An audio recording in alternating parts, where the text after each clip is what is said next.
বাবা, তুমি যদি একটা রিক্সা চালকের সাথে আমার বিয়ে দিতে চাইতে, আমি আপুর জন্য না হয় বিয়েটা করেই ফেলতাম, কিন্তু আমি এই লোকটাকে বিয়ে করতে পারবো না।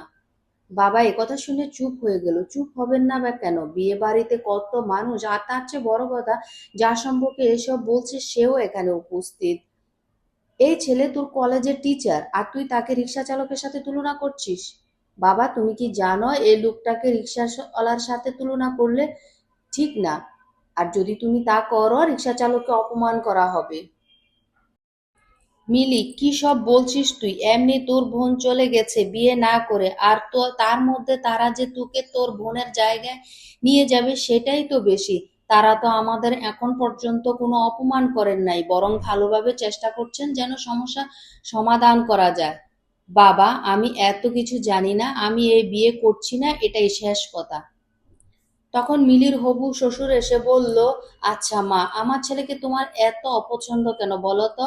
আঙ্কেল, আপনি জানেন না, সে আমাকে একদিন ক্লাস থেকে বের করে দিয়েছে। একটু লেট করে ক্লাসে গিয়েছিলাম তাই। এই একটা কারণে আমার ছেলেকে তোমার এত অপছন্দ? না আঙ্কেল, এটা তো জাস্ট শুরু ছিল। তার জন্য আমি প্রথম সেমিস্টার ইংরেজিতে ফেল করেছি। আমার ছেলের জন্য ফেল করেছো? কিভাবে করলে? সে কি তোমার খাতায় নাম্বার দেয়নি? মিলির এসব কথা শুনে শুভ চুপ ছিল, কিন্তু এখন আর চুপ থাকতে পারেনি। সে তার বাবাকে বলল, ফেল করবে না তো কি করবে বাবা? তুমি জানো পুরো খাতা জুড়ে সে এটাই লিখেছে, আর সেটা কি জানো? Dear sir, please pass mark দিয়ে দিয়েন। আসলে এক সপ্তাহ হলো মামার বিয়ে খেয়ে আসলাম, আর মামার বিয়ে খেয়ে আসার পর মনে হচ্ছিল নিজের বিয়েটা কবে জানি হবে। বুঝেনি তো, বিয়ে বাড়ির আমেজটা অনেক দিন থাকে, আর এই আমেজ থাকতে থাকতেই পরীক্ষায় এসে গেল, তার মধ্যে আর পড়া হয়নি। আর হ্যাঁ, আমার রোল নাম্বার 99 বলে ভাববেন না যেন আমি খারাপ ছাত্রী। আসলে সেই পরীক্ষায়ও একই মামার বিয়ে ছিল। সো বুঝতেই পারছেন। এ কথাগুলো শুনে বিয়ে বাড়ির সবাই হাসাহাসি শুরু করলো। এরই মধ্যে মিলি বলে উঠল, বাবা, আমার তো মামাই নেই, তুমি বলো আমি এসব কেন লিখতে যাব? তুমি এই লোকটাকে বলো তার কাছে কোনো প্রমাণ আছে কিনা আমি এসব লিখেছি। শুভ রেগে আগুন হয়ে আছে, আর সে জানিয়ে দেয় এমন মিথ্যে যে বলে সে মেয়েকে আমি বিয়ে করতে পারবো না। এবার পাত্রপাত্রী দুজনেই একমত, তারা বিয়ে করবে না। বাসায় ঠান্ডা থমথমে পরিবেশ হয়ে আছে। ঘন্টাখানেক পর মিলির বাবা গেল শুভকে রাজি করাতে, আর শুভর বাবা গেল মিলিকে রাজি করাতে। মিলির বাবা গিয়ে শুভকে বলল, আসলে বাবা, মিলি এই পাগলামির জন্য আমরাই দায়ী। আমার বড় মেয়ে সবসময় পড়াশোনায় ভালো ছিল, তাই মিলিকে ছোট থেকেই অনেক কথা শুনতে হতো, কেন বড় বোনের মতো হতে পারেনি। কিন্তু পড়াশোনা ছাড়া সব দিকে মিলি অনেক ভালো, তা খেয়াল করেনি, যার জন্য আজ মিলি পড়ালেখাকে এত ভয় পায়। আর সে যদি ইংরেজি টিচার হয় তাহলে তো আর কথাই নেই। বাবা প্লিজ, তুমি আমার মেয়ের পাগলামিগুলোর জন্য বিয়েটা বন্ধ করো না। লোকে তারপর আমাকে দেখে যাবে, আমার দুই মেয়ে নিয়ে নানান ধরনের বাজে মন্তব্য করবে। কথাগুলো শুনে শুভ অনেকটাই বিয়েতে রাজি হয়ে গেল, কিন্তু মিলিকে রাজি করাবে কিভাবে তাই ভেবে পাচ্ছিল না শুভর বাবা। মিলির রুমে এসে শুভর বাবা বলল, মিলি আসবো? আসেন আঙ্কেল, কিছু বলবেন? মিলি, আমি তোমাকে কিছু ভালো বুদ্ধি দিব যদি তুমি চাও। জি আঙ্কেল, বলেন। তোমার কি ইচ্ছে করে না শুভর রুম থেকে বের করে দিতে, যেমনটা তোমাকে বের করে দিয়েছিল? জি, মানে আঙ্কেল, ইচ্ছে তো আছে, কিন্তু কি করে পসিবল? অবশ্যই পসিবল, তুমি বিয়েটা করে ফেলো, যখন দেখবে শুভ লেট করে বাসায় আসে তখন শুভকে রুম থেকে বের করে দিবে, আর তখন আমি তোমাকে সাপোর্ট দিব। আর বাসায় শুভ যতক্ষণ থাকবে এত প্যারা দিবে, সে কলেজে গিয়ে তোমাকে দেখা থাক দূরের কথা, তোমাকে পড়াও জিজ্ঞেস করবে না। ভালো না আইডিয়াটা? মিলি হাসি হাসি মুখে বলল, আঙ্কেল ফেসবুক ইউজ করেন তো? মানে আইডি তো ছিল, কিন্তু শুভর মা আর শুভ ইউজ করতে দেয় না।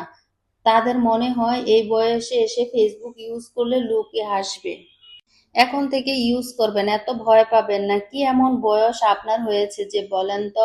মাশাল্লাহ, এখনো ইয়াং লাগছে। আর হ্যাঁ, আমাকে একটা ফ্রেন্ড রিকোয়েস্ট দিবেন, তারপর রিলেটিভ লিস্ট এ অ্যাড দিয়ে মেয়ে হিসেবে।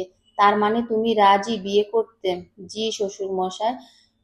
শুভ বাবা মিলির শ্বশুর আঙ্কেল ডাক শুনে হাসি দিচ্ছিল, আর তার মনে হচ্ছিল মেয়েটা অনেকটা বাচ্চাদের মতো ইনোসেন্ট আর একটু পাগলাটে।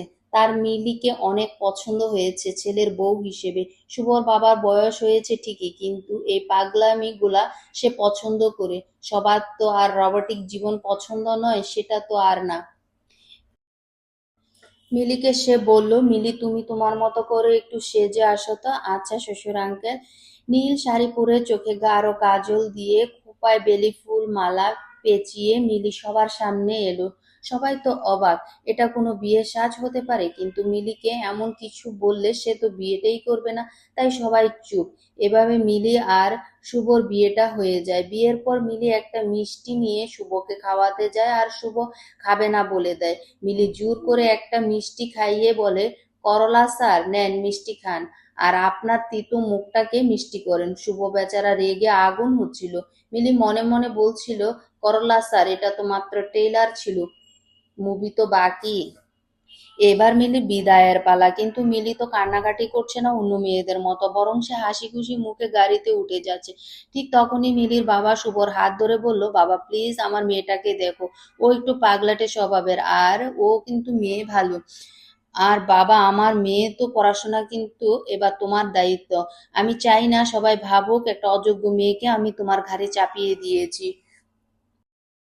শুভ তাকে সান্ত্বনা দিয়ে বলল টেনশন না করতে। শুভ মিলির বাবাকে টেনশন করতে না বলে নিজেই টেনশনে পড়ে গেল। যে কলেজে আমি টিচার সেখানকার সবচেয়ে খারাপ ছাত্রী হলো মিলি, সে কিনা আমার স্ত্রী। মিলি আর শুভ এবার শুভদের বাসায় চলে আসলো। মিলি শাশুড়ি তেমন মিলিকে পছন্দ হয়নি, সবাই নিয়মাবলী পালন করছিল। মিলি তার শাশুড়িকে